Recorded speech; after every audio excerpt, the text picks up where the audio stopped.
This is episode 315 of the Gold Squadron podcast. I'm your host, Dio Morales, and today I'm joined by Marcel Free Work Montano. Yeah, so showed up to work today. It was kind of quiet. Worked for about 3 hours. And when nobody answered my emails after a while, I was like, hey, where's everyone at? I looked at the vacation calendar, and turns out we don't work on Juneteenth. So, so work got a free 3 hours out of me. Oh, you don't get to charge them overtime for that? I get salary. They don't pay me overtime for Oh, sad. Work till you're done is the answer, right? Ryan, we're also joined by Ryan, all the dad chores, Staniszewski. Yeah, so immediately after Father's Day, when I had Juneteenth off also, I just turned that day into, well, I'm going to work anyway, but it's for my house. Mowed the lawn, changed a whole bunch of light bulbs, exterior and interior, lowered Ollie's bed another notch since he's getting taller, and a bunch of laundry. Still haven't finished taking care of all the lights because the basement ones are fluorescent tubes and not all of them decided to work right away. So figuring that one out. James, King of Naboo, Ritter. Two Naboos took me to a Store Champa win this past weekend. Padme and Rick. Great ships, great value. You should be playing them. And Will, I'll be there when I am there. Hagewood will be here when he gets here.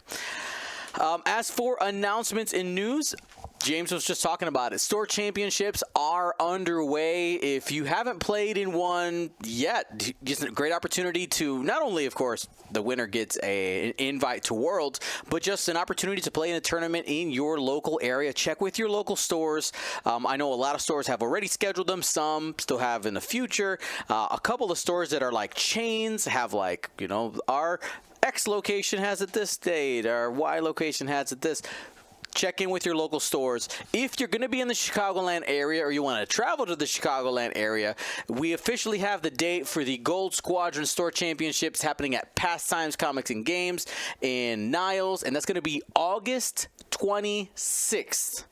August 26th is the Gold Squadron Store Championship at Pastimes. As for sign-up information, I will have that by Wednesday per the store OP manager, which, by the way, congratulations to our longtime friend, Ron Longy. He is now in charge of events at Pastimes, so being able to do stuff for Star Wars is going to be very easy now. I mean, even not that it was hard before, but even easier to start those conversations. So that's super fun.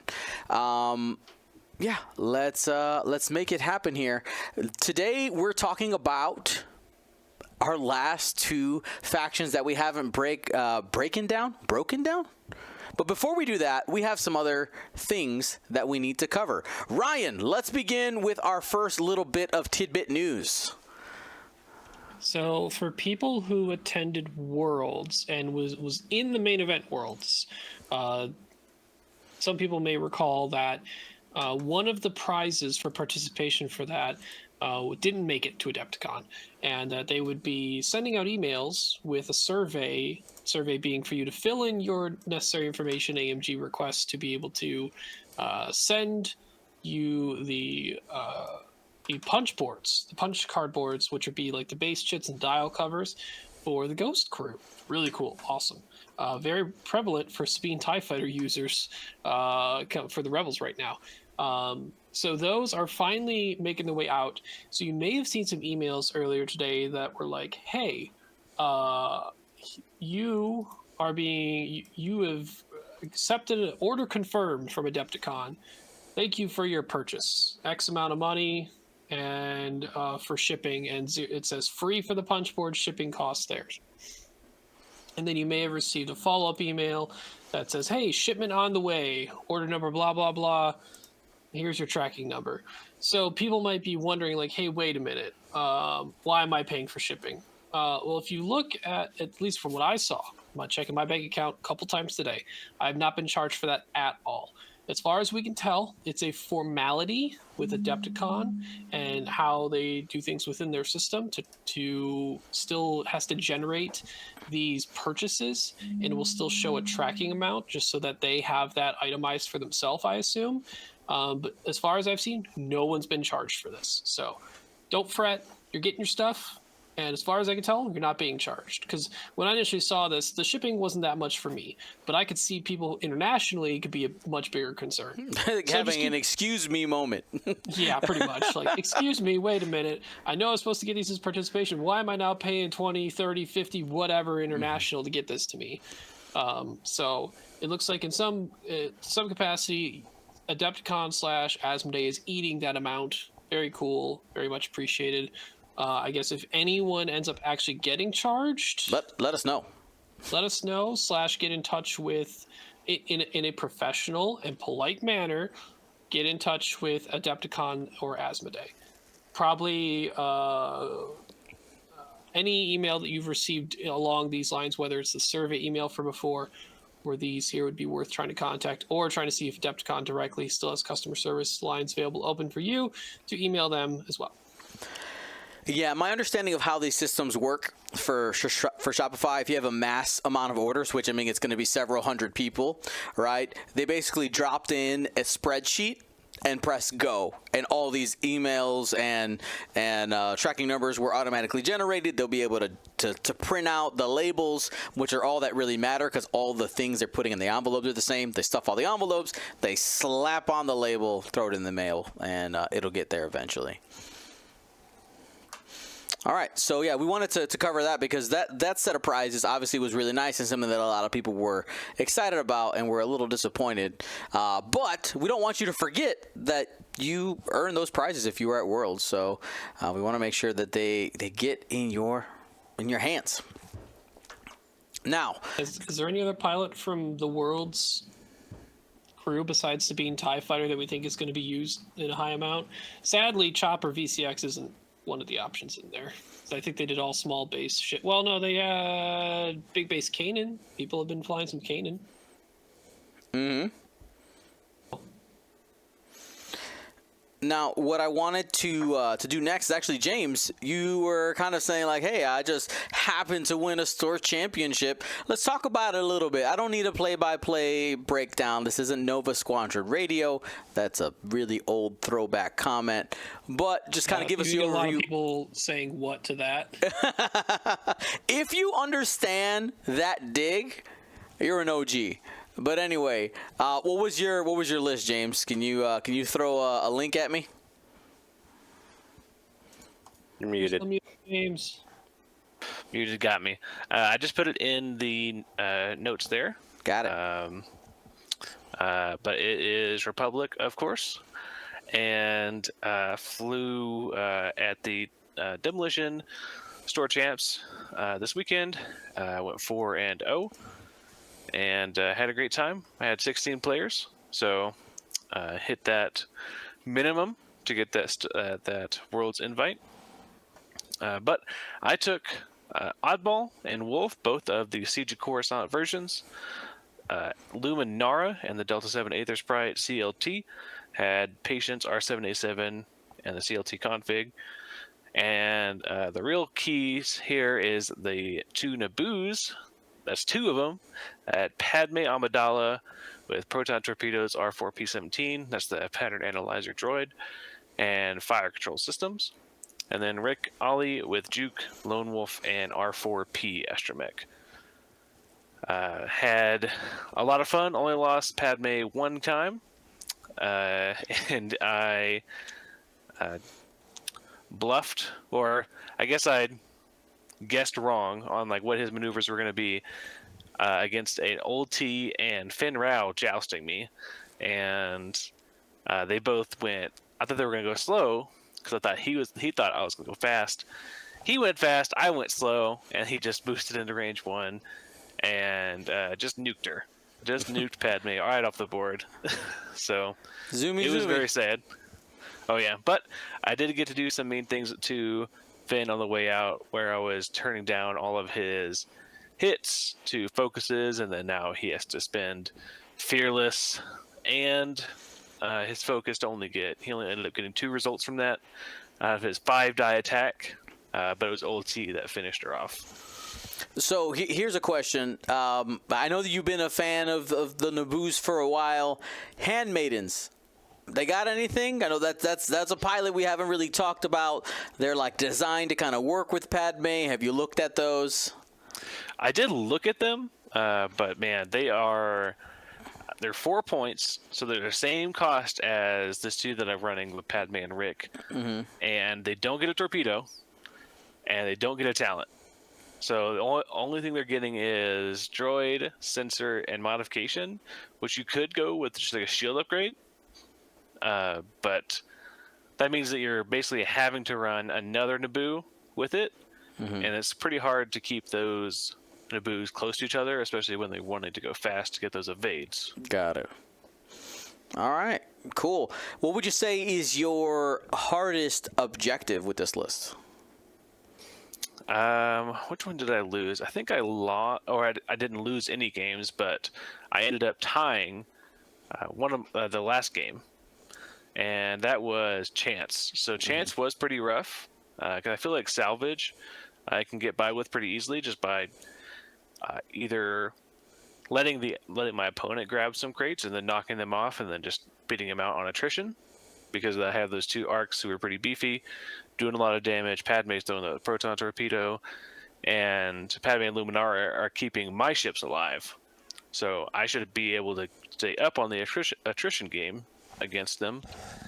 And Naboo can go, Rick can go grab one of the objectives and swing back around with some fast maneuvers.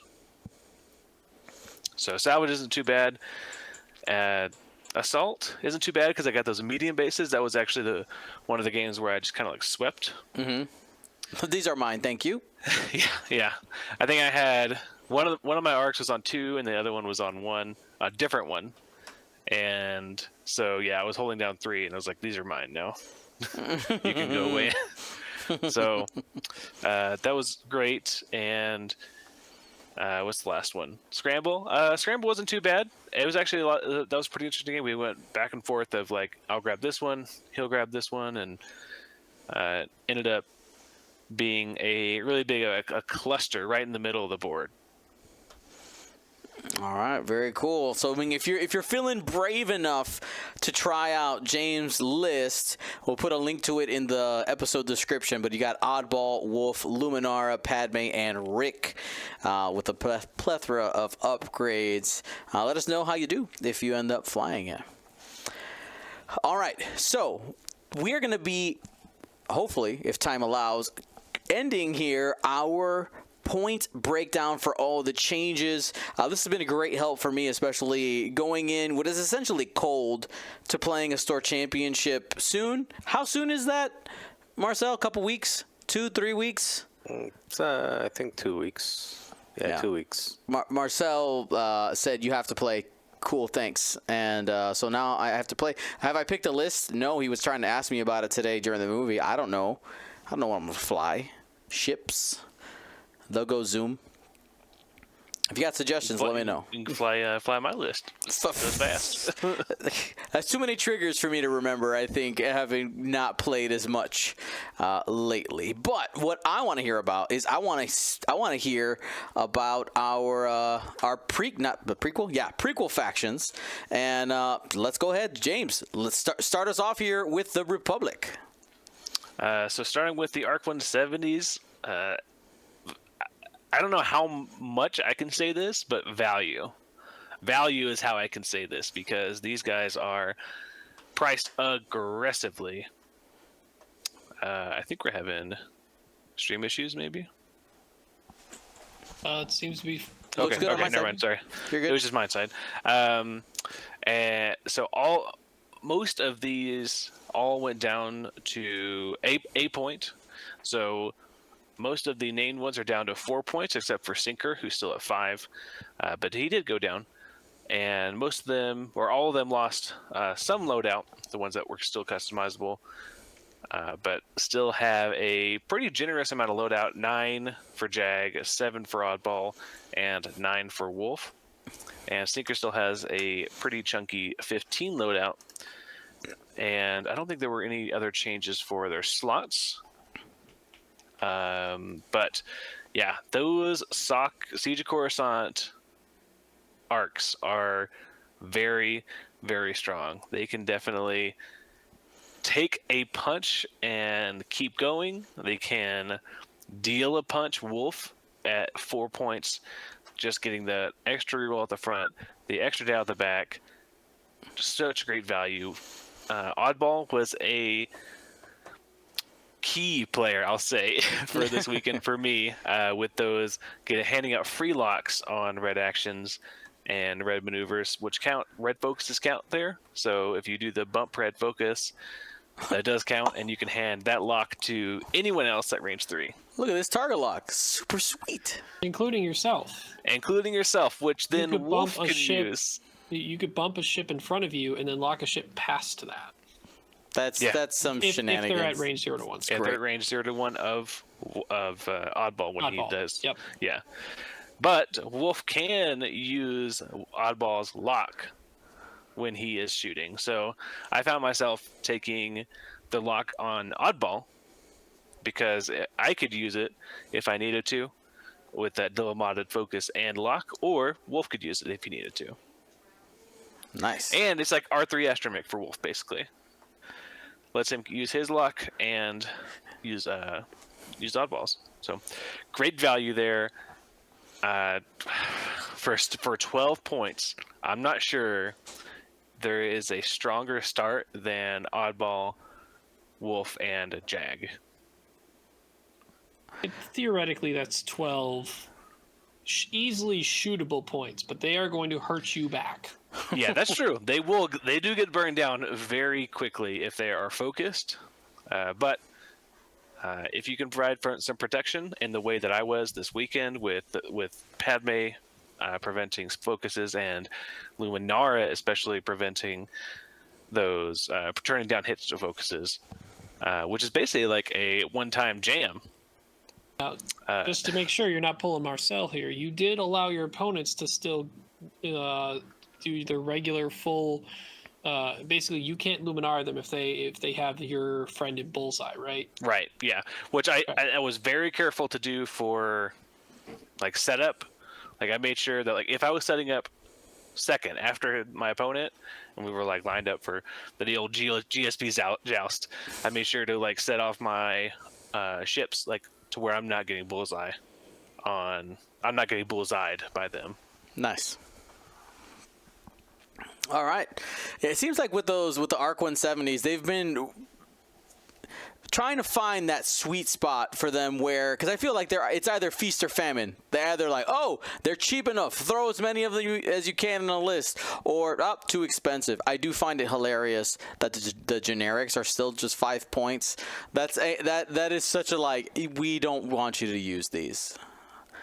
Like, I guess it's almost like, right, if you're playing some type of epic scale battle, it's like, I guess if you want more ARC 170s, but you have an extra ARC 170 tax by taking them at 5. Yeah. I think there's taking the three Siege of Coruscants is plenty. I don't think I would ever want more than 3 there. And you can build plenty lists with just using 2 of them too. Oh yeah, 2 of them is good. Either if it's Wolf and Jag, or it's probably always going to be Wolf in my opinion. Probably always Wolf, and then I would think Oddball. Yeah, I find it's helpful. But if you do have other initiative 3s, Jag is a great support piece.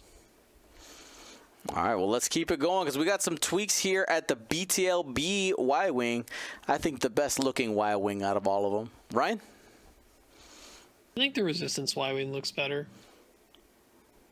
Besides the point. So going with the trend we've seen with every other faction getting Y-Wings at 3 points. Hey, Republic gets them too. Oddly enough, though, not the ones I kind of expected. I guess I didn't expect Broadside to not only go down a point to 3, but also keep a decent loadout. He only lost 3 loadout. He's at 10. This is one of the Republic Y Wings overall are one of the few Y Wings right now that can take both a well modded turret, ion cannon turret specifically, and a bomb. So broadside, if he gets to keep his focus, shoot out the side, gets to turn a blank. He's kind of like Nimi, right? That's why we called Nimi when she came out front side, because broadside came out before Nimi at the time. And Who wore it broadside. better? Broadside. Who is it? Who wore it better? Oh yeah.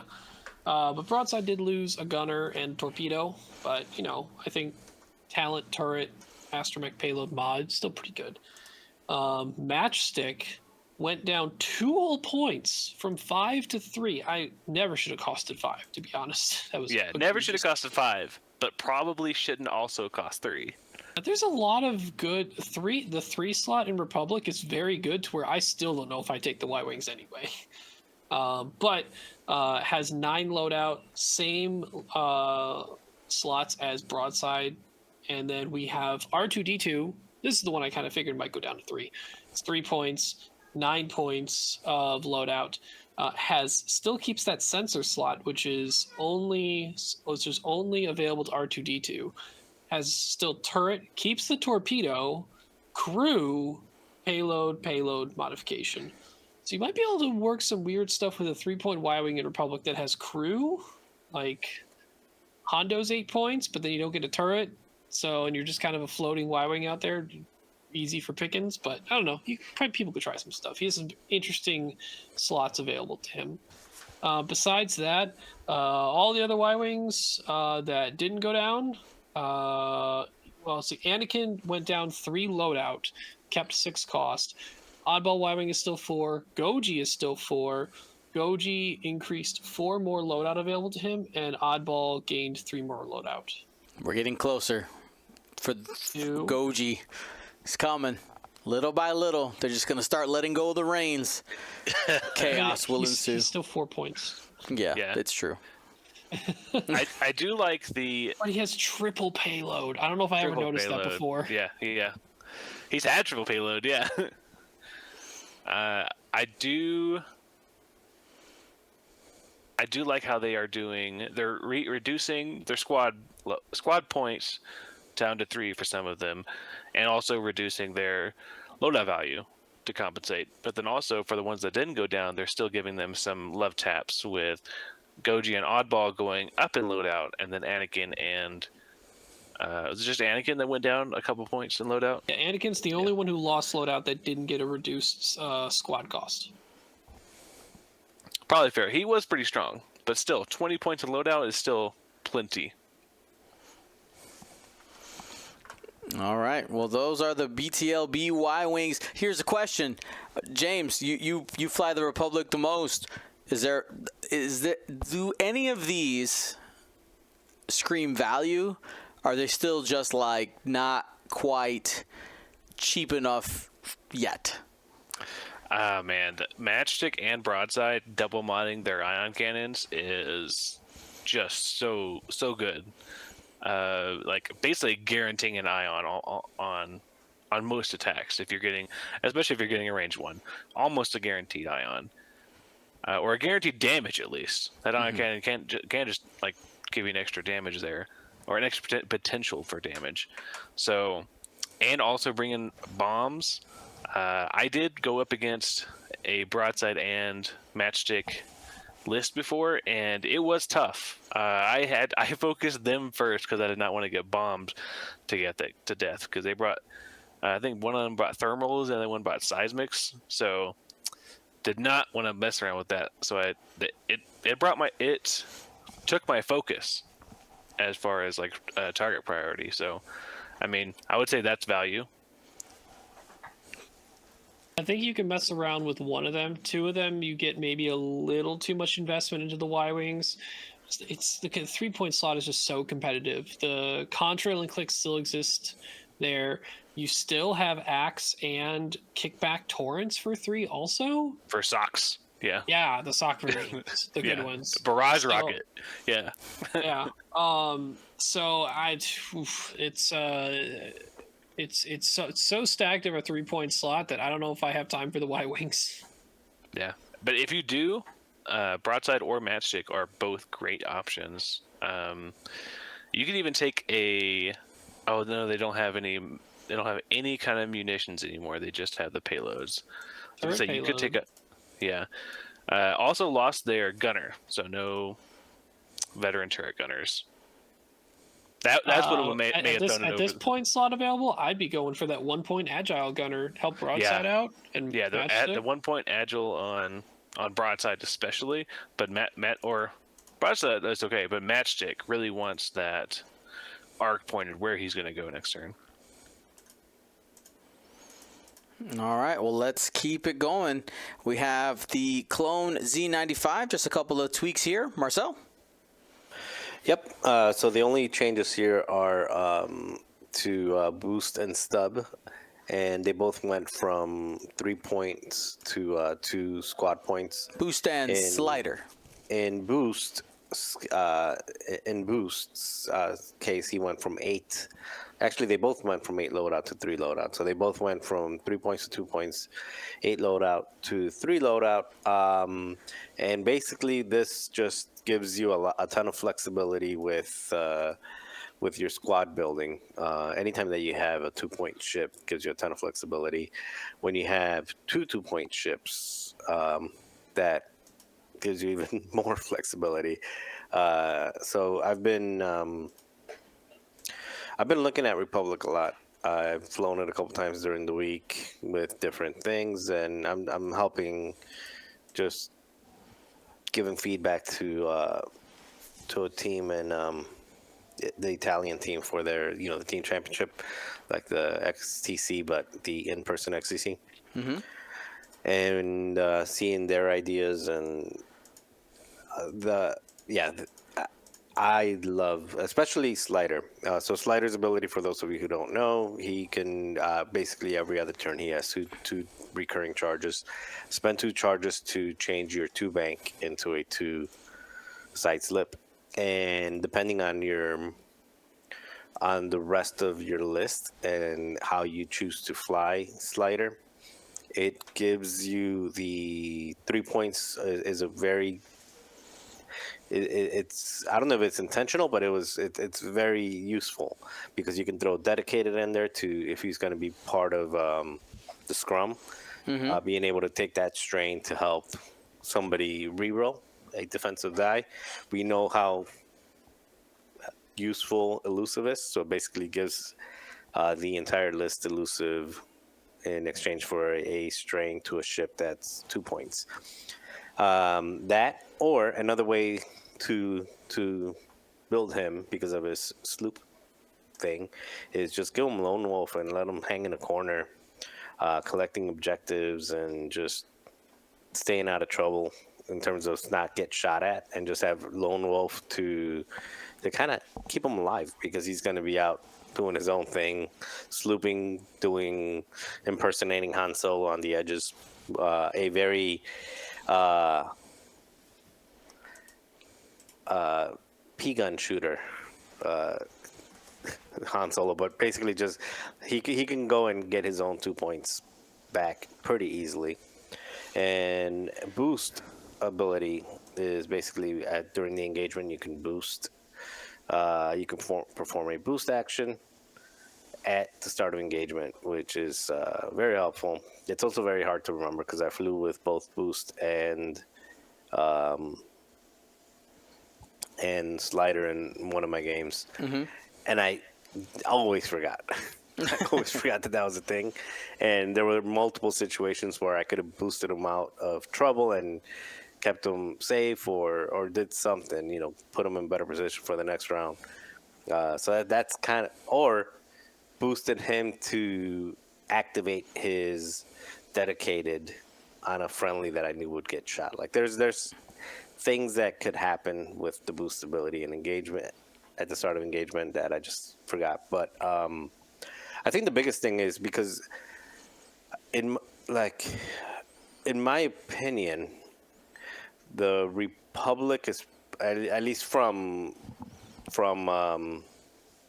the last week and a half of testing and playing with it, the Republic is the most competitive per point competitive faction competing against itself faction.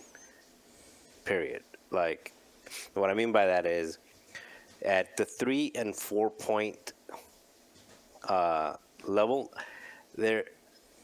you just have so many options. Ryan was talking about, like, you have kickback I5 with diamond borons. You have Axe if you just want a broad tracker, which I'm not a big fan of Axe, but you have contrail. You have click. You've got the Y wings. You've got a lot of options at 3 points. Then you also have a lot of options at 4 points. Anakin always comes up. The Anakin and Etta. Spoilers for the rest of the spreadsheet. Yeah. Oh, by this point, people know. We're talking about what we think about them, but again, the three arcs, and then you have Padme and Rick. Pretty good 4-pointers. There's a ton of 4-pointers. Obi-Wan. Nobody ever talks about Obi-Wan, but Obi-Wan is still there. So anyway, a ton of options, and the 2-point Z95s basically just expand that option. We were doing just like a little bit of theory crafting, and you can take, if you take that 2-pointer, the difference taking somebody a 3-pointer to a 4, and then making your list, your 5-ship list, like, there's just a lot of variability that you can do with it, and you can have really good 5 to 7 ship lists that are viable, that don't look like themselves. Like, a lot of 5-ship lists will fly completely different because you have so many options. A lot of 6-ship lists will fly completely different. You can be ultra defensive, or you can focus in on being aggressive. One of the ships that I've been toying around with is Oddball in the V wing with an advanced proton torpedo. Sounds silly, but that's a 3-pointer that can basically just boost at I5, get a target lock, and throw a 5-die torpedo at you, and just go do its own thing with objectives after that. Anyway, I kind of went all over the place. I didn't really mention much about the other two, Ryan and James, so I just blurted it all out. But big fan of both of them. Yeah, I even think that in some situations, just getting more ships on the board, getting these 2 ships on the board with dedicated might even be worth, in some situations, like cutting one of the really good 4-pointers in half. Like, you're talking about Jag or something like that. So, again, depends on how you're building your list. I wouldn't say it's completely crazy to put both of them on your list. Well, so one of the things I do like, that I feel like they chose the 2 movement-based ability ones, and it works really nicely with objectives, which I think is really cool. So they do seem tasty at 2 points. Especially Slider, who can still side slip with a box. Yes. All right. When it comes to the Delta 7 Aether Sprites, not the 7B, we had one change, and that's Plo Koon getting some more loadout. Still at 5 points, that hasn't changed, but ends up going from 8 to 14. That's a pretty big jump, and I think the reason it ends up getting 14 when Obi-Wan Kenobi is also 5 points at this in the same chassis is the fact that Obi-Wan's ability is just, I think, easier to trigger, which usually equals better. So they kind of tempt you like, hey, 14 squad points instead of 10. But I think if push comes to shove, you're probably taking Obi-Wan if you had to choose between both of these.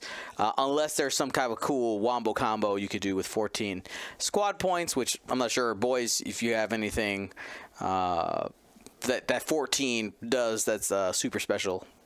Yeah, 14 gives you a lot of space for a really good astromech and still have room for stuff. Plus things, yeah. Yeah. So, like, you could do Chopper and Predator because you like Bullseye anyway, and you still have 3 points. Probably Patience, and just don't care about the last point, because Patience is actually pretty helpful for Blow. I will say that there's one like silent change here, and that's for Mace. It was never a change before. Sneaky. I know it was never actually a change, but he does not actually have a configuration slot, and he didn't have a configuration slot in the last points update either. But everyone still flew him with a configuration slot, AKA CLT, and he was never allowed to have CLT. Yeah. So, but we flew him for like a year and change with CLT. And just everyone thought it was a misprint, and squad builders had it in there. So Probably more of an indictment on how less and how few how no one brought him enough for anyone to realize it in the first place. I brought him a ton. I brought CLT Mace a lot. Use a cheater. Yeah, Yeah. What have we learned? For like a year. James? I mean, I thought I could trust Yasby. Mistakes happen. Alrighty. And then when we go to the Delta 7B variant, we got some more juicy changes. Mace, speaking of Mace Windu, ends up going down 6 points to 5 points, but loses a single point of loadout. What is he not allowed to do now? That feel Not allowed to take an R2D2 astromech or a chopper astromech Chopper, for 5.7B. It's Yeah. actually a pretty big Man. deal. Yeah, it's the.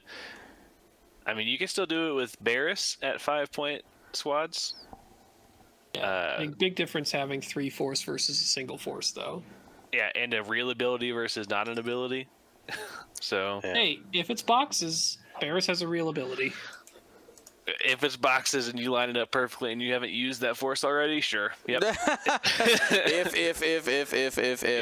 There's a lot of if statements, whereas Mace just does. You just be.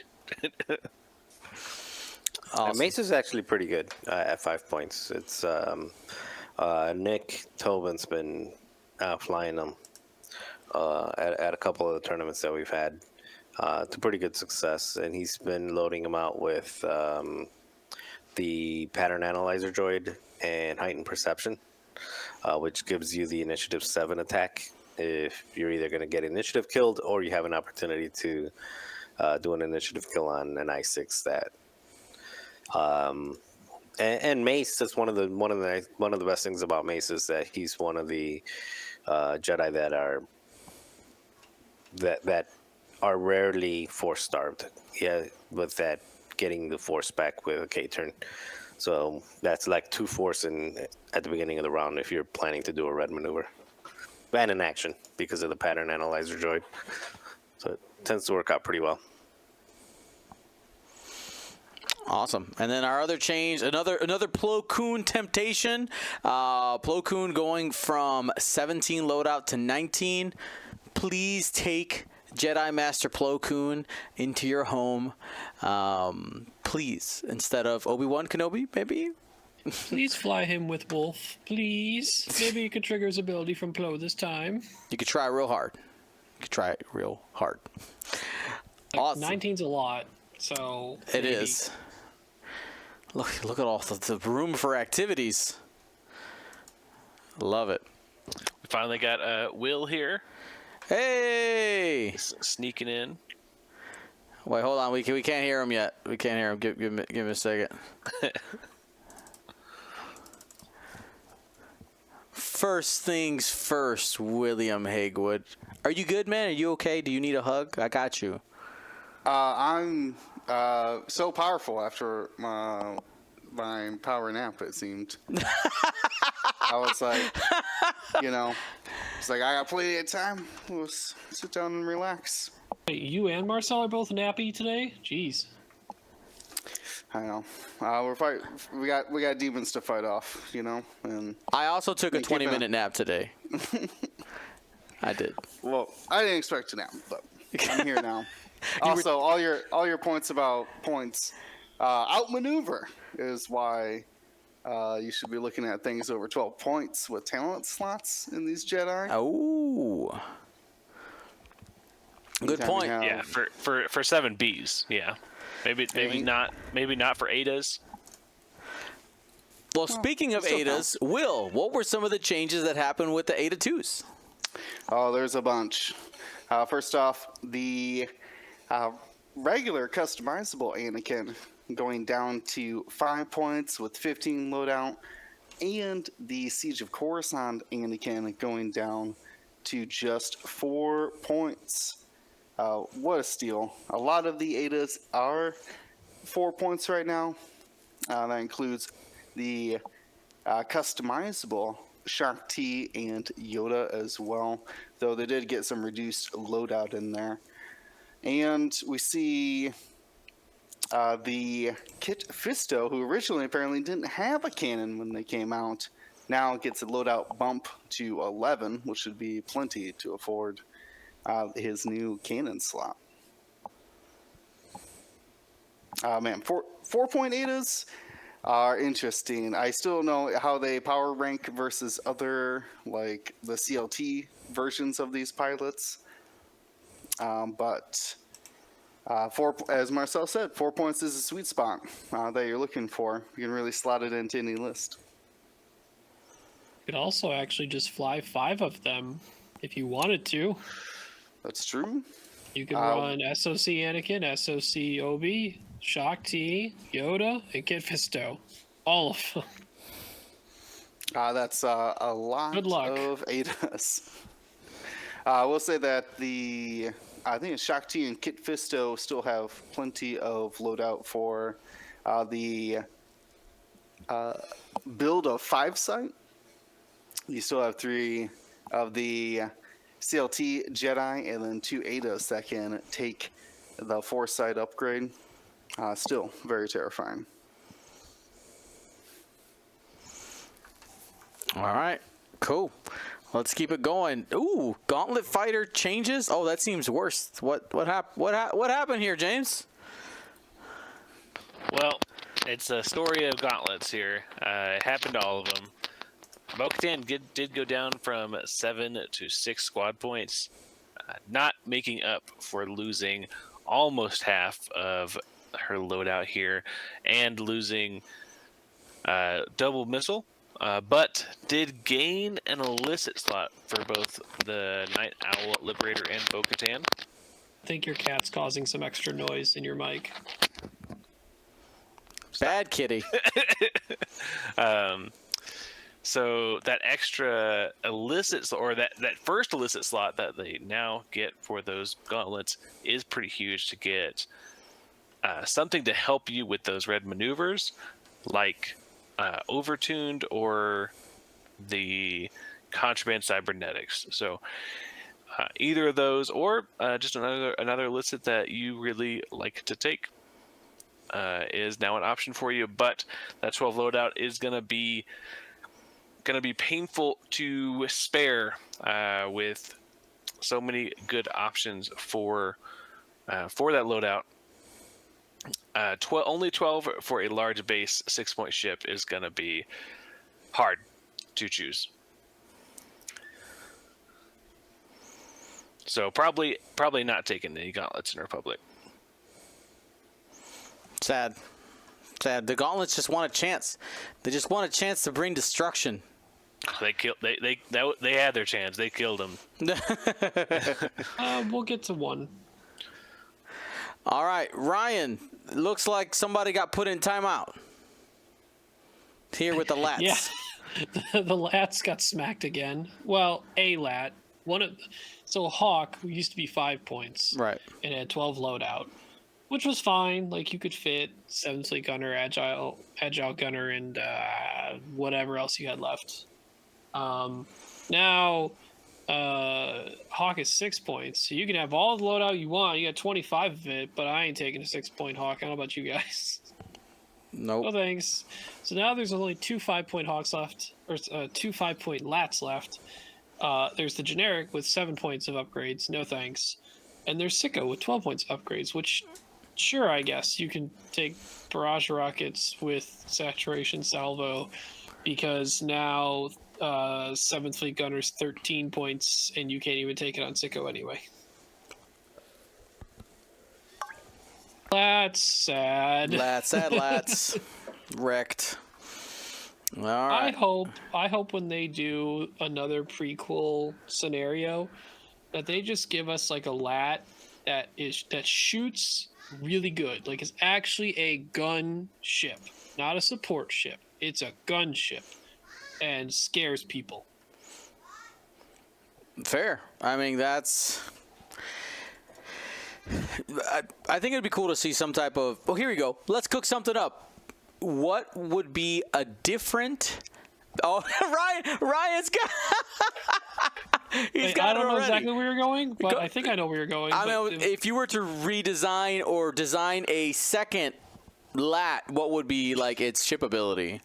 okay, I thought you were going with what scenario would be next, but so with the lat one, I'd have it have a 3-die primary, just at base, like 3 front primary, and then treat it like the Star Fortress, 3 front primary, 2 turret, bow tie, right? Some good coverage across the board. And then actually make me care about when it shoots. Like, I don't know, maybe have something to the effect of when you overlap your arcs on someone, you get rerolls, or you get some sort of positive modification to your dice. So whether you do the Ketsu route where you could like put it to the, or you could do like the SF gunner where you point the front with your front and you get an extra die, but it's not extra die with this, it's like a modification. Or you can split like the diagonals if you hit someone with both those and you still get the same, benefit.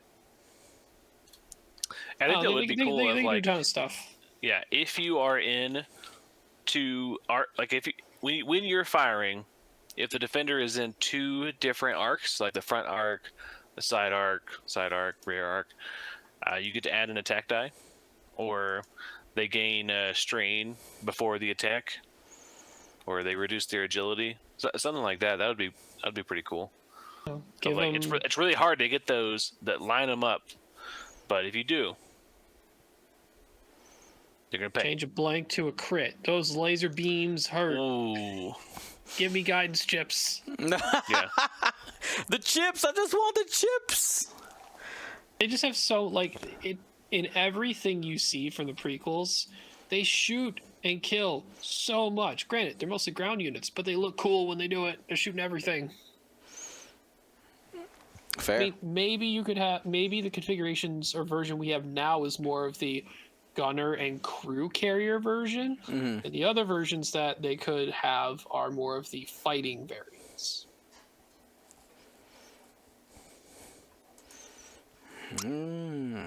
I like it. Well, we'll see. We'll see if and when we get some type of variant. I mean, Ryan, what is the battle that you would want as another release? I would for the combine 2 of them together. Battle Geonosis. There's Nice. 2 of them. But I think you would need both of them to have enough ships on each side for it to matter. The Battle of Geonosis. Yeah, so you could do HMPs, you could do Still Vultures and Hyenas and Nantex. Or the 4 main ships, I think. I think 4 is kind of the average of different chassis and scenario packs. And then for Republic, you get the Y-Wings in there, you get the Lats in there, so you get those 2 represented in scenario pack. And probably Torrent or Z, and then pick a Jedi chassis, I don't care. Probably the Delta 7, not the 7B, or pick one of them and work with that. Cool. Maybe one of each. ¿Por qué no los dos? Los cuatro. All right, let's keep it going. Naboo Starfighters. I mean, let's just throw this back up to James. James, Naboo's, the changes. This is literally why your list even fits. Oh yeah, definitely fits a lot better now with those extra points off of Padme and Rick. And those are really the only changes that we are seeing here for the Naboos, but they are pretty big. Padme went down from 5 to 4 points. Rick went down from 5 to 4 points, and they both lost some loadout, but they still have quite a bit. Padme still has 18. Rick has 12. Additionally, Rick gained a talent slot. Pretty cool. I utilized both those talents this weekend. I had Juke and Lone Wolf. So having both those talents in there was really important for me personally. And Padme is still able to fit a torpedo, and some goodies. So lots of stuff to be had there, and it fits really well with the other 4-point Naboos with Danae and Gavin. And we talked about it earlier, but the Naboo Handmaiden is there if you want to go with I would say I would need 3 Naboos before I even consider taking a Handmaiden. Okay. So the 4th and 5th would be Handmaidens. I guess I have to. Yeah, because like if you're running that many, yeah. But Anakin is the only Naboo left at 5 points. So take that what you will there. He is still pretty strong, and pre-maneuver repositioning is still at a premium, but it is still good. But Padme, 4 points, definitely worth looking at. All right, let's go to the V-Wing. Will, what's up here with the V-Wings? All right, V-Wings. Contrail, the Precise Astromech Siege of Coruscant version going up to 4 points. That I-5 target lock, focus, and the Born for this ability must have been too powerful. Same thing with Click from the Siege of Coruscant. That's the version that's got the shield along with its normal R3 Astromech. That one's going up to 4 points as well. But we do have a decrease here. Oddball going down to 3 points. Still has 9 loadout for that talent, torpedo, astromech, or modification. I think Marcel said it before that rocking advanced proton on it. You can utilize the new 5-point plasma torpedoes as well. The munition on a viewing is very interesting to me. So definitely take advantage of it when you can. I think the only other one that has one is what, Tarkin? Yeah, Tarkin has a missile though.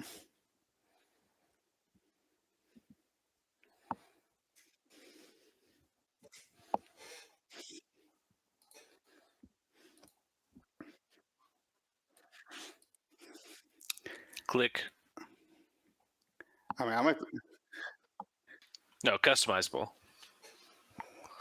SOC versions of the V-Wings are 4. The regular versions are 3. Yeah. Contrail. I'm not sure. Yeah. Oh, you like Contrail more? That's fair. I think I'm going with Oddball. Oddball. Okay. Yeah, I like that Oddball. That plasma torp is so good. Yeah. Yeah. If he does line up like the focus, and then he uses his ability, if he lines at someone in his bullseye, like a bump focus, and then lines someone behind them in a bullseye, it's like, yeah, you walked right into that one, buddy. You're gonna take a double-mounted plasma. Awesome. All right, and I think our last ship here, Marcel, the Torrent. One small tweak, and what is that? That one is just Axe, the Siege of Coruscant Axe, which comes, if I'm not mistaken, barrage rockets and Deadeye. And Yes. yeah, so it's And Born for this. And and Born for this, so he can share his tokens around. So again, a barrage rockets, a 3-dice gun, 5 charges, pretty solid for a 3-pointer. After flying bombers the last few times, and like if I were to compare, what the bombers do versus what Axe has, I don't rate Axe very high, especially at that very low agility. It's agility at that very low initiative. It's initiative 2 or 3. 3. So it's pretty low. So Tomax in the Empire, amazing. He's gonna get his missile off, but once you start getting into Reimer with barrage or the other one at initiative 4, I really felt with so many initiative 5s out there that focus wasn't sticking around. And Axe, if I were to take Axe, it's because I need and evade getting tossed here and there more than think more he can than work in Barrage. a very particular squad, or certain squads. Yeah, I'm not saying you can't use them. I just, especially because of the just the faction in general having, the dedicated, having Luminara, having Padme, having additional or borrowing tokens from a friendly. So if somebody shoots him, instead of spending his own focus, he can get a born for this focus from somebody else. So he does have a few more tools available to him to let him retain his focus so that he can use that barrage rocket. I just have a sour taste in my mouth from the barrage rocket bomber, so not high on my list at the moment. Yeah, I think the first torrent that I would reach for would be Kickback Siege of Coruscant. But if I'm going for a second, it's going to be Axe Siege of Coruscant. Yeah, I think I'm only ever bringing Siege of Coruscant torrents anyway. Yeah. Because having that board for this is one of the main reasons you're going to take them. Without them, they're very, very subpar. Actually, I think the only other 3-point torrents are the other versions of themselves, which are worse. Objectively worse, yes. All right. So who's the biggest winner here? So going through the Republic, we just went through all of them. Is it the ARC 170s? It feels like it's the ARC 170s. If we had to pick a single chassis. Well, they only gained oddball realistically. They had Wolf and Jag the whole time. Wolf and Jag have been doing their thing for a long time. But I'd say Anakin is probably the. That has Anakin. probably got the most love overall. It's hard to parse their impact because they are very finesse type ships. Yeah, but it's got R2D2. It's got Malice. You can push crits in. You can regen. You can basically jump on bombs and be like, not jump on mines, but you can not be as worried about bombs and stuff like that. So for me, that would be it. I would say Anakin, and that doesn't mean I would always fly Anakin, but overall, that's probably the ship that looks like got them. About 9 most times love. out of 10, I'm putting a Anakin in a Republic list. Just depends on what one. Very cool. All right, so there's a Republic. We're going to go ahead and hit the Separatists next. Let's move on over here, and we start with the Belbalab, the Bulbasaurs here, and looks like Captain Sears getting a couple of loadout, 15 to 17. General Grievous goes down to 11. What toy did they take away? Well, you can't take out Maneuver anymore, but also Impervium costs 2 anyway, so you couldn't even if he had 12, I wonder if in playtesting they were like, all right, we're going to keep it at 12, but we're going to make Impervium 2. And people were like, all right, we don't need Impervium, just outmaneuver, let's go. And they still they're like, all right, never mind. Ooh, that's Impervium 2 and They have to tweak them 1. both. Yeah. But so now you have to choose. Do you want shield upgrade? Do you want afterburners? You get one or the other. I think there's a real discussion for either one. And you get 1 point marksmanship probably after Impervium 2. If Grievous still did have 12 loadout and Impervium did go up in that scenario that you mentioned, would you still take the outmaneuver with no Impervium? I would highly consider it. Definitely. Man. That Impervium, though, can, really change a game, though. So can an outmaneuver Grievous. Yeah. All right. So, in this new world, the world we're living in right now, the current timeline. what is your loadout for him? Because I feel like it is interesting to point out the loadout here, because before Grievous's loadout was just outmaneuver. Like that, if you weren't putting that, you better have a very specific reason why you're not. But now, what are you reaching for? So if you're making the do I take afterburners or shield discussion, I guess technically there's other things you could take, but those are the main 2 I think people are going to grab onto. Obviously, outmaneuver has a ton of utility. You can do 3 or higher speed maneuvers and boost, and then do your barrel roll link to focus. Offers another place or net of places you can be on the board. You can sloop and still boost. You can boost and grab an objective or do an objective action. So there's all that utility, and while stressed, you can boost. There's plenty of times we've seen Grievous, and even when I play Grievous, where I opt to stay stressed and do a white move.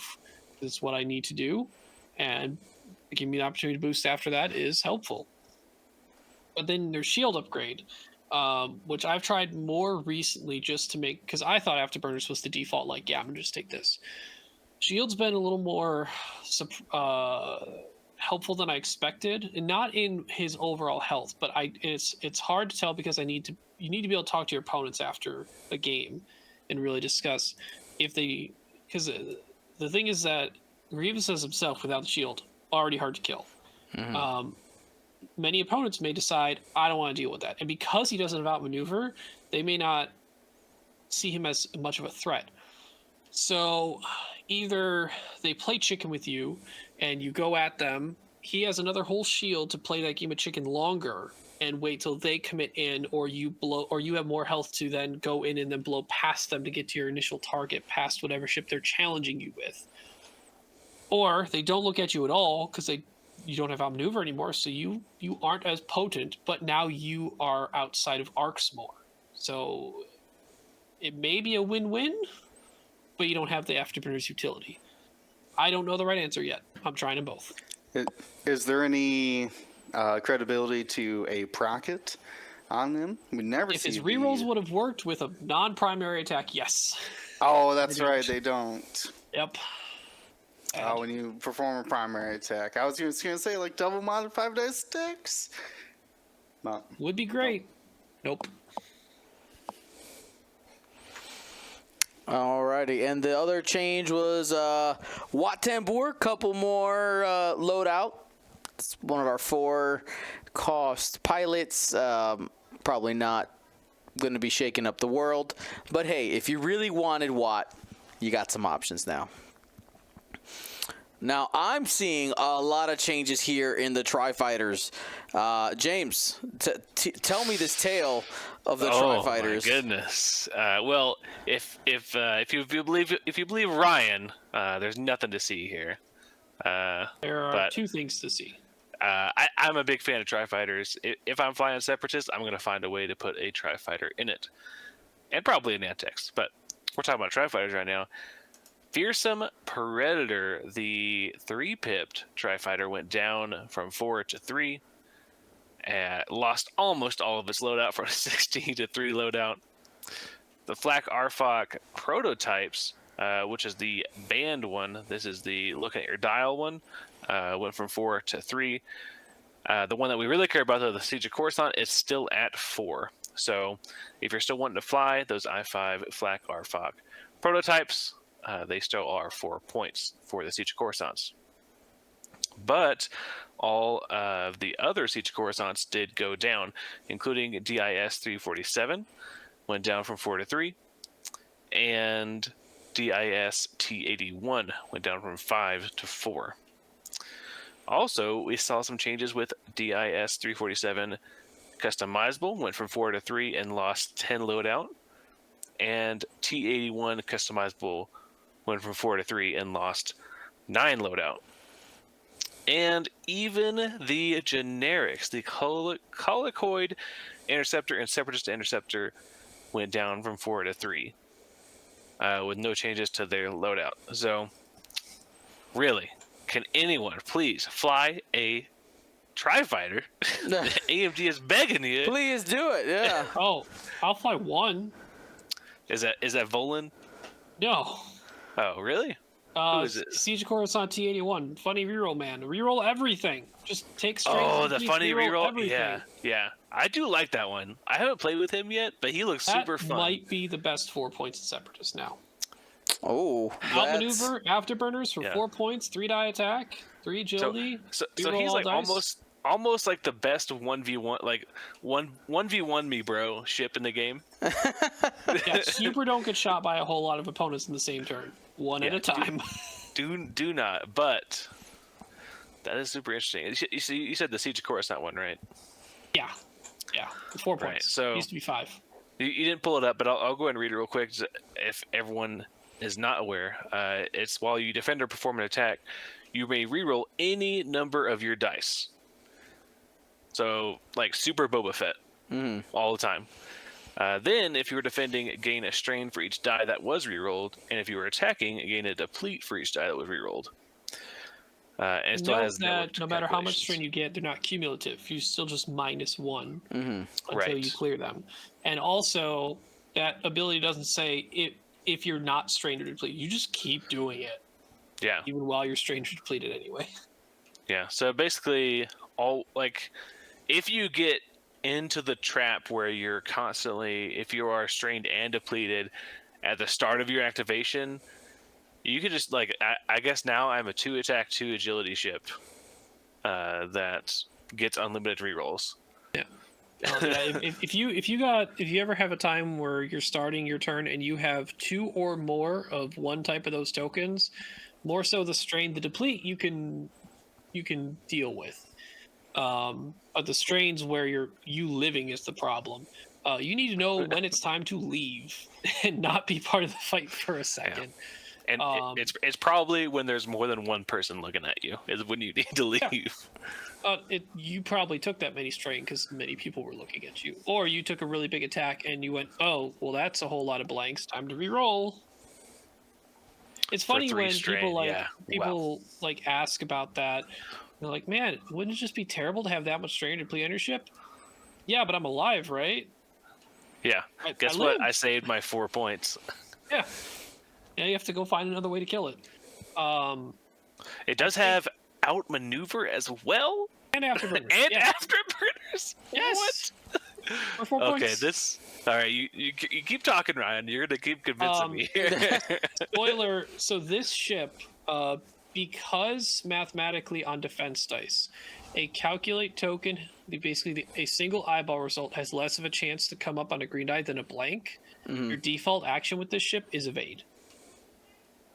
Because you can cover that same eyeball or a blank with a single evade. So if you think you're going to get shot, take an evade and count on your rerolls for offense.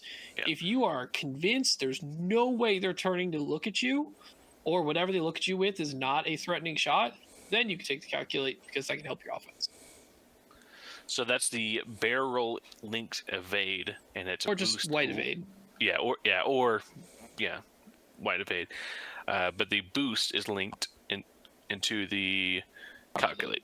Which is helpful if you go fast enough. You'll just use afterburners and then just take the evade, or afterburners barrel link to evade. Yeah, very cool. Double reposition, boost, barrel evade. I was too excited about 3-point tri fighters, but I was reminded all of them are generally three initiative or less. So Yeah. they just die. They go kaboom. Yeah. Yeah, it would have been interesting to see those Flak Fox go down to 3 points, but I'm not sure if the world is ready for. Yeah, I don't know. That's tough because you can't So- change what they have, and they like a 3-point I5 ship with afterburners, and I mean they would kind of turn out like it's weird. You almost want them to be like Mauler and Backstabber together, where one of them should probably be 4 points, the other one should probably be 3 and 7 would be pretty fair. Mm-hmm. But as far as the way they built it right now, they can't do that because they're 2-pipped and they're named the same, unless they want to. Like Arfok A, like Arfok B. That's interesting.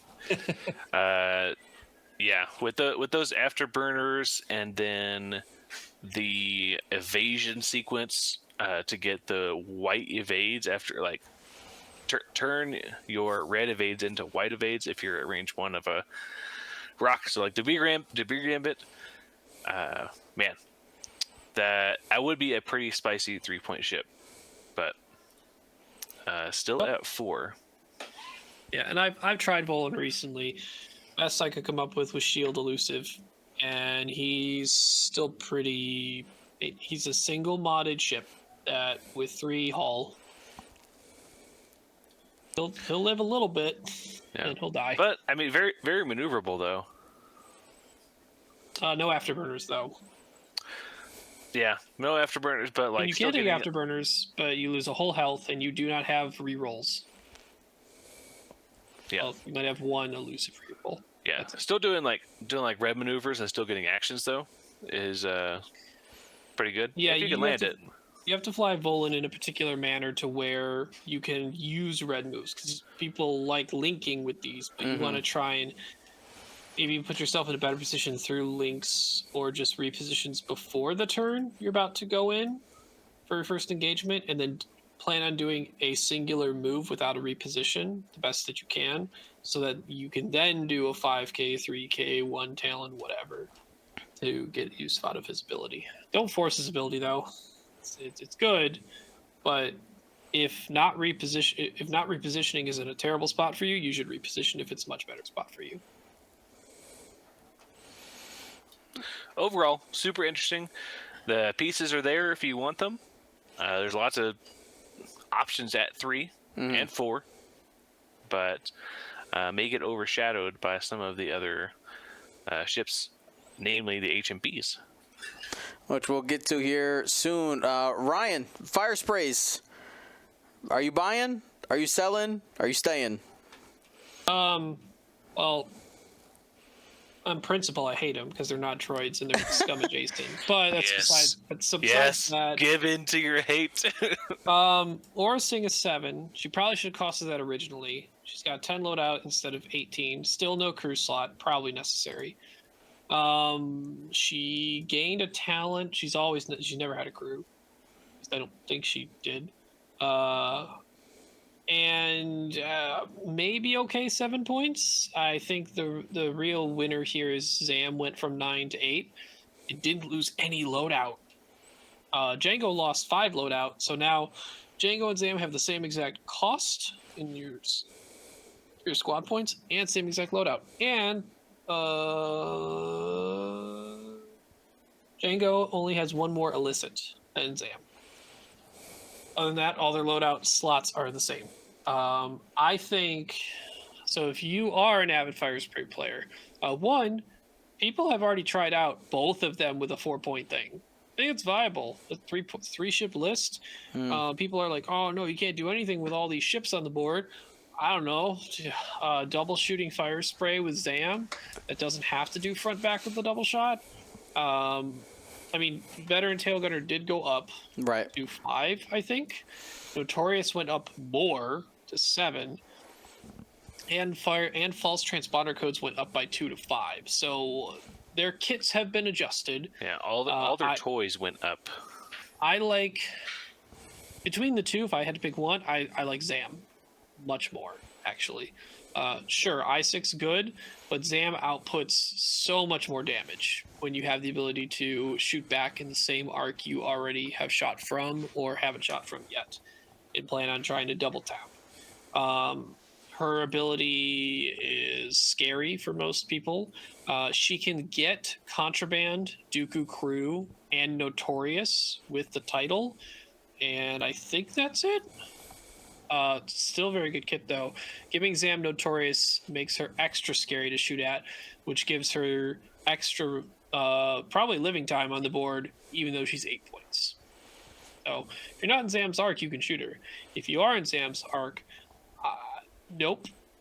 Not unless it's a kill shot. Even then, it better not be a kill shot back at you.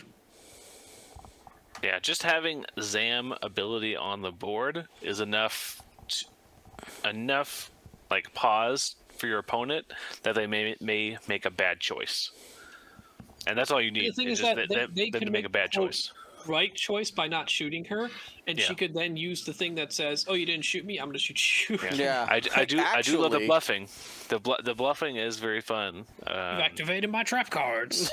Yeah, I do love there's a person that plays it that I play with pretty often, and they love to play with it like oh, which card do I have up this turn, because he actually mixes it up quite often of like. You only got to get bamboozled by that one time to just kind of have the yips about it. You're like, I'm never shooting that ship again. Don't look at it. Kill everything else and do objectives. She's still not 10 points, so you can go get 12 points somewhere else. I see, James, if you got a friend that's doing that, you need to tell them the next level of that is actually randomize them yourself and tell your opponent to pick. That way it's their fault. So yeah. You just randomize them face down, put them in front of them, and tell you pick. Do you get to look at it though? No, no one gets to look. It's a No surprise. one gets to look at it. No. I would only do that if I have 2 charges. I would do it. No, I don't care. Yeah. But it's probably the best when you actually have the charges available to trigger. All right, you guys ready to keep going? Gauntlet fighters, we said they got smacked around a little bit. But, I mean, Will, what are your thoughts? Is there anything here? Bo-Katan and Pre Vizsla go down to 6. Not excited about Bo-Katan, but Pre Vizsla, though, now has that illicit slot, has the extra dice from their ability. Still with 14 loadout, you're going to be hard pressed to get those commandos, but you can still get what's the cheapest force point for him actually? Do Not they going the have? Notorious route? Yeah, I mean you should probably go Notorious. He is initiative 3. Yeah. Which, I've actually played 4 to 5 games with him recently just to see if there's something there. really? Yeah. But I was what's your trying to figure illicit? out if I liked Coruscant Dooku or Pre Vizsla more. Both are 6 right now. Oh, I was thinking of Savage. As a Oh, contraband yeah. samurai saying Savage fits. What have you been putting for their loadout? Contraband, Notorious, and Mando Optics. Beskar Ooh, lighting yes. is nice in theory, but you don't have booster barrel to make sure front arc is pointed at them, which is what you need for that to trigger. Even though you have all the hull, crits are bad. But I think if they decide not to shoot Pre Vizsla, his shots are single modded. So I think it's best to still have the ability to get a lock on someone with Mando Optics and still threaten them with a potential double mod attack, even if they don't shoot at you when you have Notorious available to them. There's been plenty of times where people have been like, nah, I ain't shooting that, bro, with Notorious, and then like a 4 or 5 die shot coming back at them. No thanks. And when they did, when they're like, you know what, I'm just trying to kill this gauntlet, and they don't kill it, and then I one shot a DD. Okay, well, Pre-Vizsla, I mean, that extra attack dice doesn't seem that great because it is only every other turn. But when you're talking 5 dice attacks, that is significant. You're like a timed Fenrau. Like you get this turn, and then you're not Fenrau. Then you are Fenrau, then you're not Fenrau. Huh? No. Yeah? Okay. I mean, Yeah, but it as doesn't long- require the range 1. Yeah. No. I mean, as long as you have those 2 charges up, I mean, it's a threat, right? Just like Notorious, like you want to shoot me, you're gonna 4 dice attack back. And you're strained. Yeah. Yeah, don't shoot Pre Vizsla when you're in his art. Just don't. Don't. Okay. I mean, that's. I don't know though That's he an can interesting pull choice. his weight when people decide not to shoot him though. So you have to really engineer weight. It's a little bit of an uphill battle to make sure that you are putting him in a spot where your opponent has to deal with him enough consistently. Like even if they have to deal with him on the first turn, they can just say, I'm going to focus on objectives and not shoot you and stay defensive, and then fly past him or fly around him to get to the rest of your list. So, and in the end game, he's just a gauntlet that can only try and 180 or 90 degree turn to catch anything, and even that's difficult. I think people can win with him. I don't know if I'm going down my journey of Pre Vizsla any further than this. All right. And now we move on to the HMPs. I think this is where the fun begins, huh, Will? Or sorry, Marcel is next. Yeah. Yeah, these are actually fun. So there's the Genelsian prototypes went down from 5 points to from 5 to 4, but they also lost a third of their loadout, going down from 18 to 12. The Genosian, those are the ones that get calculates with red maneuvers, right? Or no, or those the Honduras and Those are the Onderons. Genosians are let's like see. you can spend a tractor on someone to do something. I don't know. I never did while it. you perform a missile or a cannon attack, you may remove 1 tractor token from the defender to reroll up to 2 attack dice. All right, got it. Well, I don't know how often their ability is going to trigger unless you have Sunfac or Turtec or something like that out there. Still pretty good. And the Onderon stays at 4 points, but with 15 loadout gets bumped up from 7 to 15 points. Now that's actually really good because now you can really load them up and you know, make them hurt. The DGS 047 and DGS 286 actually go down from 5 points to 3 points, so they went down a lot. The one of them, after you perform an attack, if the defender's in front of you, you may acquire a lock on it. Then if the defender is in your bullseye, it also gains a strain token. That's at initiative 1, DGS 047, and then DGS 286. Before you engage, you may choose another friendly ship at range 0 to 1. That ship transfers 1 calculate over to you. I like actually 047. 047 is pretty good. You just keep them in the back, acquiring target locks. And one of the things that I like about these guys a lot is the energy shells charges.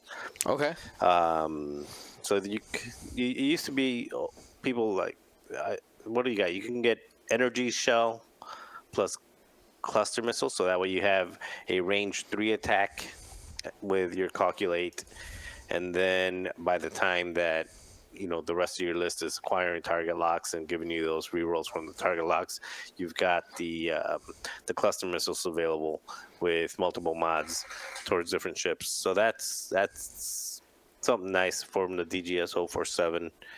Actually, that's an 8-point combo. So 286 doesn't get it, but 047 gets it, and the Genosium prototypes get that plus. Do they have? Yep, they also have double missile slots, so they get those 2 plus additional fun tech to play around with.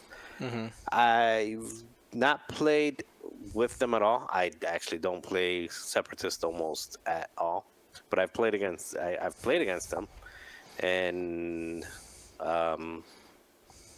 I think one of them I played against one of them that had I don't know if it was coming from them, but they had the thing that they shoot out that gives you early locks. The Dark One probe droids. Yeah, the probe droids, and they just hung them in the back. But I don't know. I don't know who plays from you guys. I mean, it sounds like Ryan, you've been playing Separatist a bit. Would you do something like energy shell cluster missiles, or are you looking at them some other way? I think that combo specifically helps with 047 because, like you mentioned, if they're shot by an energy shell charge, you're going to get a lock on them from its ability. And for next turn, that means your cluster missile is set up because you're probably engaging towards them in some capacity, which means you can sideslip some direction and then get them within that range 1 to 2 front arc, hopefully, and use the cluster missiles. I've also seen energy shell charge Discord missile Novice Technician because they are generally a healthy ship. They're 3 shields, 5 hull. And once you start getting into hull, those crits might not be great. So flipping them down, a little helpful for 2 points. I've also seen and considered, instead of energy shell and another thing, even go the multi-missile pod. I know you don't get the range 3 band, but because it does take up 2 missile slots. If you could do multi-missile and energy shell charge, I'd definitely do that. But the nice thing with the multi-missile is because you're side slipping, similar effect, like they're going to be coming into your ranges, and that single bullseye 4-die shot is, it's a nice threat to have there. You don't really gain anything with it being a 180 since you already have a 180. But you have more charges. Energy shell is a single charge. You're probably never really reloading it. Once it's gone, it's gone. And if it's a dud, I mean, you can equip munitions failsafe to help that. But if it doesn't hit, even if you went through with the modifying it, the multi-missile pod might be something that has a multi-use threat. Like when there is a range 2 shot, you get 3 dice instead of 2. Multiple times. You have a bullseye that could generate 4. So maybe. But I could definitely see, because 047's ability, energy shell charges and cluster missiles could still do good too. For the Genosian, you could do because they have the extra. Sorry, I'm hearing some alarms. Because you do get the extra points. You can do something like energy shell, cluster missiles plus K2B4, which is the evade. Yeah, Okay. yeah, we haven't even And talked also with about the Genosians, you have double relays. cannon too. So you can take Sync Laser Cannon for that range 3 and not even worry about energy shell charges at that point. Mm-hmm. Then your missiles can be used for more of the close range stuff. Although I'm not using any 4-point app. I'm using just the 3-pointers at this time. But both of the 3-pointers do have relays on them, and 047 does have enough points for Kraken. So that's something that, I mean, you have to think about, like, if you need a 3-point relay in your list, like, that is there, and he's still doing things, giving out locks.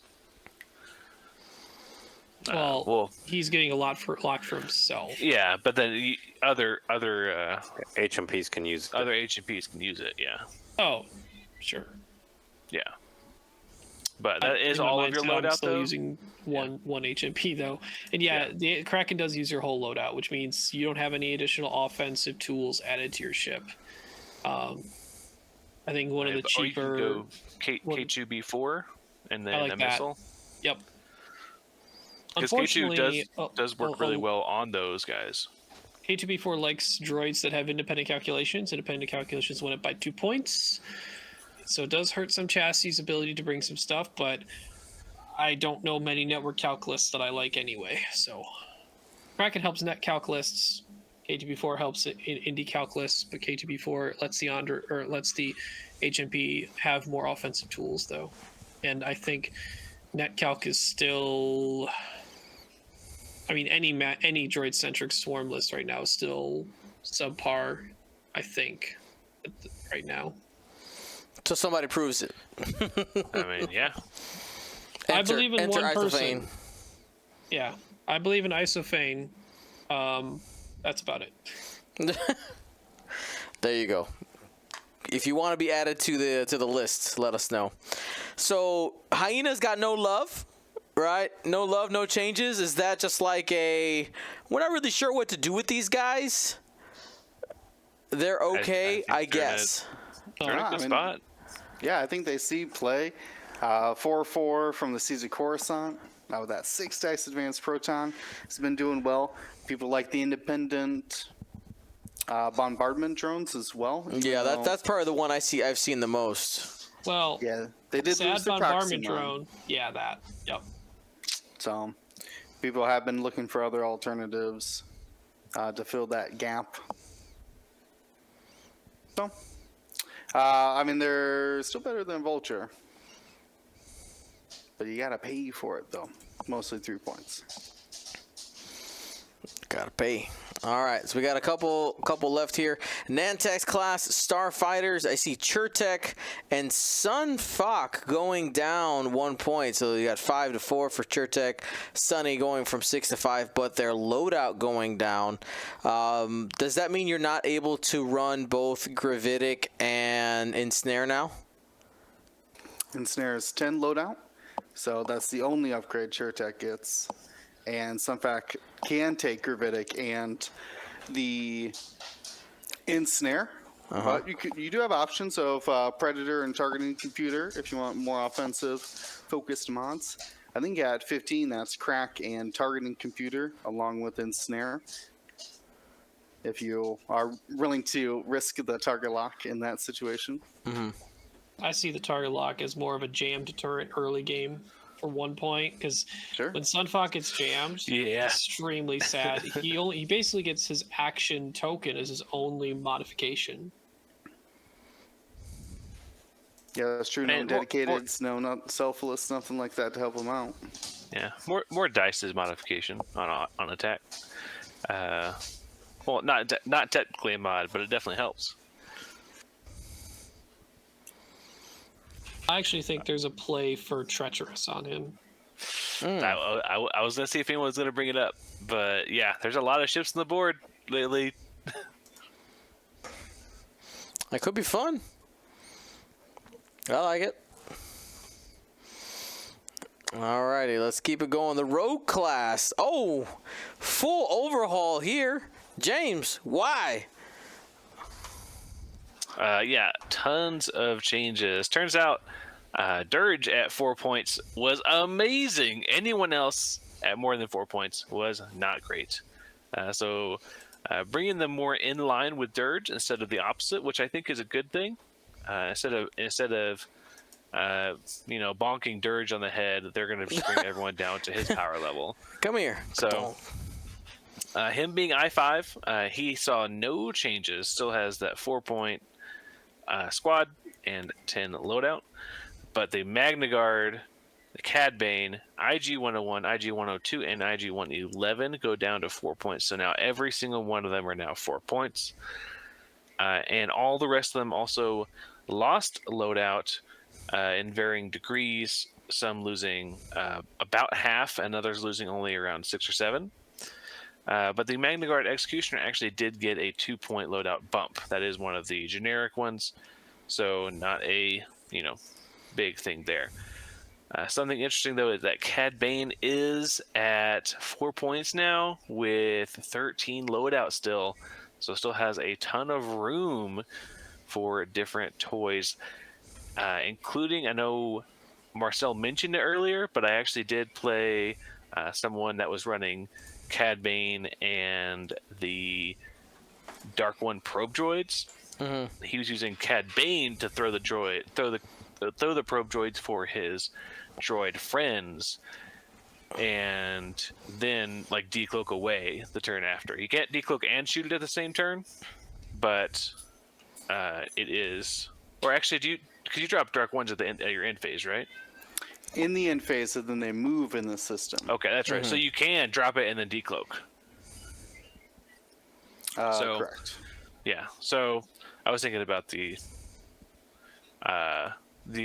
missile that you get, the electrochaff. You can't electrochaff and decloak, but correct. With the Dark Ones, you definitely can drop it and then decloak away or past, which is very interesting. Does anyone see any value in these droid rogue class? No, so you can see something with 102. He's a very durable ship, and if you assume everything's I4 and above, his defense ability is always going to be online, where you can change a blank to an eyeball, and he can get Sync Blazer, Indy Calc, and then either engine upgrade or baffle, I think. And then the Magna Guard Protector, I did a little bit of testing on. You could get Sync Blazer, Indy Calc, and Discord missiles. Mm-hmm. And when you put the guarded condition on a friendly ship that you choose after setups, you get to see where everything was deployed. If you're in their arc and you're calculating or evading, you, as in the Magna Guard Protector, your guarded friendly ship gets another whole green die when rolling defense. I tried putting that next to Sunfok, but Sunfok moves in such weird manners, and the Rogue isn't the most maneuverable ship when it starts to do any repositions, that it was kind of a fruitless endeavor trying to keep with Sunfok in a reasonable manner. So went back to Dirge. Dirge good. Fair. It seems like Dirge really made a great splash on release. I was very impressed to see how I feel like Dirge's performance is underwhelmingly proficient is the word I get. It doesn't do anything fancy, but it's enough to keep you in a game, and it's just effective. Yeah, he's not a highlight of your list, but he's definitely is always going to be making you happy when you have him on the board. Generally a good value. I think it's a big deal that, because the thing with the droid ones, they get network calc or Indy calc. They don't get dead to rights. Mm-hmm. Dead to rights, I think, is a big deal for helping these ships push damage through. Yeah, and especially if you are doing a... Go ahead. So what helps get those bullseyes is being a higher initiative. There's Dirge at I5. Yeah, especially if you are bringing one of the bullseye cannons, because if you're shooting the bullseye cannon, that automatically means that they can't use their green tokens. So, Yep. especially that proton cannon, able to have that soft mod built in, is very, very nice. I didn't think I tried the proton cannon version. I was never a fan of it originally beforehand because I liked the HLC Ion. You can't do HLC Ion anymore. But I also liked having the bomb. I thought the bomb was a good thing that ship had, and you can't do a bomb without only going proton cannon, or at least a proton bomb. Right? Yeah, good And bomb. I've been relatively pretty surprised and happy with him overall. Getting the bullseyes with his reposition links. And if you have Sunfuck in your list, you can help push him in the right that's direction. Go. Yeah, Yeah. nothing like an I7 reposition to get that bullseye where you need it to go. Yeah, especially like a double barrel rolling. Yeah, I like that a lot. Yeah, that's very cool. But I've pretty much coined it for myself the loadout of the proton cannon, proton bomb. And it was either delayed fuses or marksmanship. I think marksmanship has a little more nice oomph because when you get to range 1 and you can't use the cannon, it's nice to have that additional crit to throw in there. Just, the only reason why I like delayed fuses is because if Sunfox hiding out kind of behind him and repositioning him a little bit, that the turn after when you want to drop a bomb but you don't want the Sunfox to get hit, I'm like, well, if I drop it and it's going to hit Sunfox, I'm delaying this now. Or you could just be better and not hit your own Sunfox with bombs just accidentally. But, Just be better. I just be calling it the proton saw because you're basically drawing a line on the board and saying, I am delivering pain down this line. Yeah. All proton pain. In front of me, behind me, everywhere. So, do you think we'll see any more, or do you think we'll see any other rogues besides Dirge? Do you think we'll see more Cad Banes? I think people will try it out because I think the first 2 picks at 4 points are T-81 in the Tri-Fighter from Siege of Coruscant and Dirge. After that, I see it drop off a little bit. Volan's kind of in the category of maybe the third 4-pointer. A Cad Bane or a droid rogue is in the category of another 4-pointer you could consider. But nothing else is on the level of Dirge and T-81 in the 4-point category in CIS right now. So getting to that third level is where it's very mad. Chertik, maybe. He's very vulnerable at 4 at I4 with ensnarements. They're still powerful for him. But he can die just like Sunfuck is I6. That's what helps him stay alive. Yeah. He gets to make his decisions later. Yep. Chertik is not. Chertik go boom. Yeah. So, and for Separatists, Dirge being probably most likely your first choice for a rogue, is he's most likely going to get the title, and then if you do bring Cad Bane or another rogue class, I guess it's just Cad Bane in this case, you do have to choose who you're going to give the title to. You're going to give it to the Cad Bane, who might actually be able to bring more like nice upgrades with that title and those extra slots, or are you going to keep it on Dirge, who is going to be more survivable and have that extra bomb, or a bomb in general.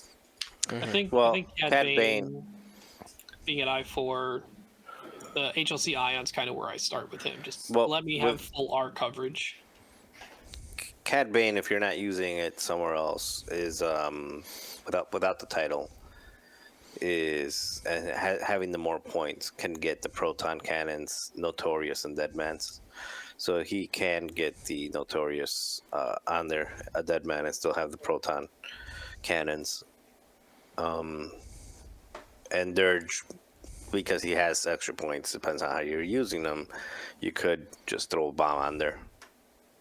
So use the title to get the bomb on him. Okay. Cool. Alrighty. Well, there you go. The rogue class making a splash near you? Question mark? Maybe. All right. Next up, we got the Sith Infiltrator. Who's up? I think it's William. I'll take it. All right. Sith Infiltrator. 066. That's the droid, the Sinister Automation, going down to 5 points, though still did not get the relay back that it had previously. It does get a loadout reduction there. Still has the crew, though. If you want to take something like Dooku, still has the loadout for it. Then the other change we have, Count Dooku, both Siege of Coruscant and the customizable version stay at their points value, but Maul goes from 8 to 7 and only loses a single loadout point. So still great for bringing proton torpedoes, loading up that force with even more crew, and it does have a tactical relay if you want to go there at 19 points, and all those slots. It is going to go fast, so you're really going to need to find the upgrade that works best. Though I'm hard pressed not to bring in a torpedo. I feel like the target lock action for Maul's double attack has got to be priority number 1. Let me ask you. So you're pretty set on torpedo. Sure. I would say at least this is another discussion as to would you consider palp crew? 'Cause if you shoot Maul, you're giving out some stress to you. That's And true. Either version allows you to bring hate, which is extremely helpful for Maul. I would probably put hate at the top of my list over a munition. But the introduction of Palp. Now, Palp doesn't have that fully No, force charges. You'll have like Dooku 4 does, force to available to stress stuff around you. If they so shoot hate at you and at Palp. range 1 to 2, I believe. Let me make sure if it's not 0. Yeah, as well. it's range 0 to 2. If the attacker's range is 0 to 2, you can spend a force. If you do, the attack gains 1 stress token.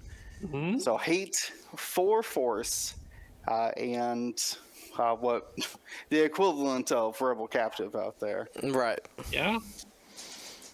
Makes a whole lot easier for your other ships around him to go get some enemy ships if they're stressed.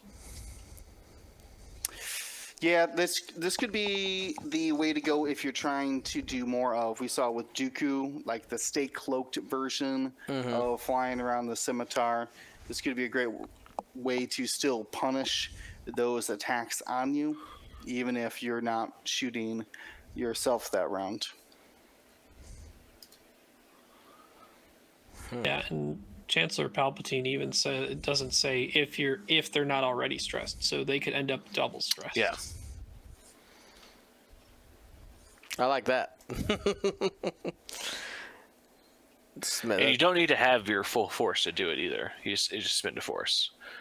You know, you never know. You got a cheeky purple coordinate there at I-5. That's true. That if you turn it over to Sidious, or No, you always have it. you always have it. Yeah. Yeah. But yeah, if you do turn it over to Sidious, you could be getting some interesting focuses don't turn it over on. to Sidious. You could. For fun? Question mark? No? Okay. I guess we move on. All right, and last but not least, the Vulture droids. No change. They're kind of Indicalc up 2 points. That's it. Yeah, Them being that's able to a take big change Indicalc for them. actually warps. Like, so for Iron Assembler, if you want to bring Indicalc, which you probably do, you can no longer take energy shell charges. You can only take Discord missiles. If you Oh are no, 08 only Discords. if you are 081, you can take energy shell charges in Indicalc. So I actually have to make a decision. Do I want Iron Assembler? Do I want 081? Do I want a Discord missile with a ship that can regen if you don't kill it right away? Do I want an I3 that can't regen but can shoot 1 energy charge out generally a game? Probably still Iron Assembler. I would. That would be my guess. that's your call. Why not I both? invested 4 points into 2 vultures. Well, those are your 2 objective bodies. 1 objective body. Hey, you know what's really good about Nantex? Their repositions are not actions. I-6 salvage carriers. Yeah, that is cool. But they do not want to be critted, especially bad. More than You do have anyone the else. option of taking Enduring on Sunfuck, actually, for those 5 points. But then you are jam susceptible without the targeting computer. Sorry to rope it back to Nantex, but we were talking. No, It always runs back to Nantex. it always rose. All right, boys. So here's a question. You know, we've gone through all these factions over these last couple weeks. Do you have an opinion on who was the biggest winner out of the 7? Well, we haven't done the. I mean, it's not too early right now because there's been a few tournaments and other stuff, but we haven't done a faction ranking now that we've gotten the new points. All right. Well, let's save that ranking for maybe next week. We'll put a pin on it and try to make a decision here on our way to early-ish faction rankings for this season. Oh, it's Well, I'm still saying- way right, too early. right on Early. time, faction rankings. It's, Right no, on it's time. I way think too it's early. I think it's right on time. We've Well, had we one still have large event, plenty a of bunch store champs to go. Sorry, Ryan, go ahead. I said no. I think it's still way too early. But we I can do it agree, anyway. because there's a lot of tournaments still to play, and we haven't had any big events. A little early faction rankings. We'll Make just call it decisions too early, and we'll just put an X on the way, and we'll be done with it. All right. Well, before we head out, hopefully, if you are in the category of father, you had a good Father's Day. I know I did.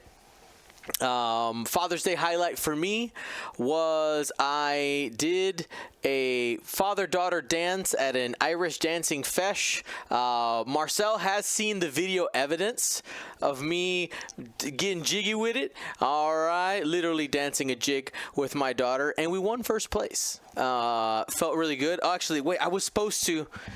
Where is it? Here we go. I was supposed to Got your put this phone? on for the podcast. Here we go. I thought you were gonna bring on the phone and like show it. I got my sash, and I got my medal.